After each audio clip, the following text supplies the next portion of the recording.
Justice गुलजार अहमद ने chief justice of Pakistan का हलफ उठा लिया। सदर आरिफ अलवी ने चीफ जस्टिस गुलजार अहमद से हलफ लिया। वज़ीर-ए-आज़म इमरान खान भी हलफ बर्दारी की तकरीब में शरीक हुए। तीनों मुसल्लह अफवाज के सरबराहान भी तकरीब में मौजूद थे। जस्टिस गुलजार अहमद ने चीफ जस्टिस ऑफ पाकिस्तान की हैसियत से हल्फ उठा लिया। हल्फ बरादरी की पुरवकार तकरीब ऐवान सदर में हुई। सदर ममलिकत डॉक्टर आरिफ अलवी ने चीफ जस्टिस गुलजार अहमद से हल्फ लिया। तकरीब में वज़ीर-ए-आज़म इमरान खान, तीनों मुसल्लह अफवाज के सरबराहान, वफाकी वज़रा और मुशीरों ने शिरकत की। अऊज़ु बिल्लाहि मिनश शैतानिर रजीम।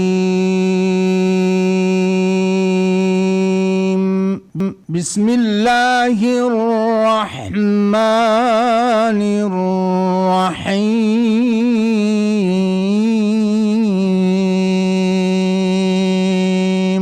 जस्टिस गुलजार अहमद ने पाकिस्तान के 27वें चीफ जस्टिस की हैसियत से हल्फ उठा लिया। ऐवान सदर में बावकार तकरीब में सदर ममलिकत आरिफ अलवी ने जस्टिस गुलजार अहमद से चीफ जस्टिस का हल्फ लिया। बिस्मिल्लाहिर्रहमानिर्रहीम।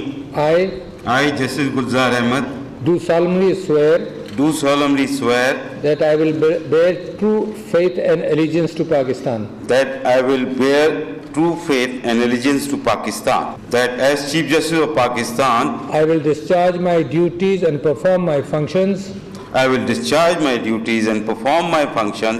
honestly to the best of my ability and faithfully. May Allah Almighty help and guide me. Ameen.